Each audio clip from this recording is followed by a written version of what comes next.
And now, Alice Augusta Ball. Alice was born in Seattle, Washington on July 24, 1892. Her father was an accomplished newspaper editor, photographer, and attorney.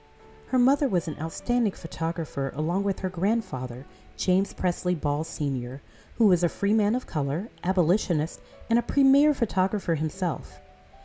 In the same year of Alice's birth, the family came to Seattle from Montana and established the Globe Photo Studio in present-day downtown Seattle.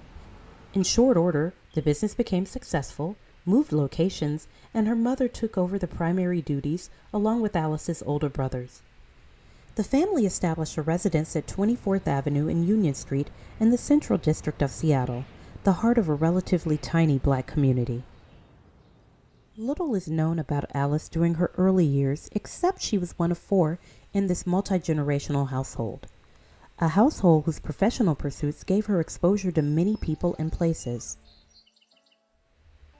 Alice would go on to graduate with honors from Seattle High School in 1910 and matriculate to the University of Washington. There she earned 2 degrees.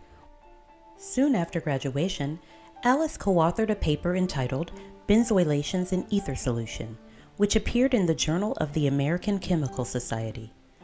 Her article appeared in the October edition in 1914. She was just 22. It helped her earn a full scholarship to the College of Hawaii, now known as the University of Hawaii. Alice stayed busy but still completed her master's degree in chemistry the following year.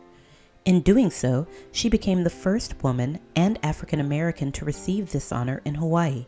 Alice was offered a teaching position and became the first female and African American professor at the school. She had also attracted the attention of Honolulu's medical community and was soon recruited by a prominent doctor on the island, Dr. Harry T. Holman. He needed help in extracting the active ingredients from the fruit of the chalmugra tree.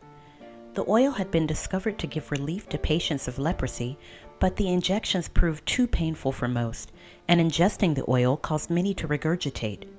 Leprosy victims in Hawaii and elsewhere suffered the double injustice of social stigma and the painful effects of the disease, including ulcers, facial lesions, and deformed limbs. Alice was more than up for the challenge. In less than a year, Ball developed a technique that would allow the oil from the chalmugra tree seeds to become injectable and absorbable by the body. Her newly developed technique involved isolating ethyl ester compounds from the fatty acids of the chalmugra oil. This isolation technique, known as the Ball method, became the only treatment for Hansen's disease that was effective and was the standard for the next 3 decades. Unfortunately, while giving a lecture on proper use of a gas mask during the fall of 1916, with World War I upon them, Alice inhaled chlorine gases, which poisoned and damaged her lungs and body. Alice departed Hawaii aboard a ship bound for Seattle on October 13, 1916.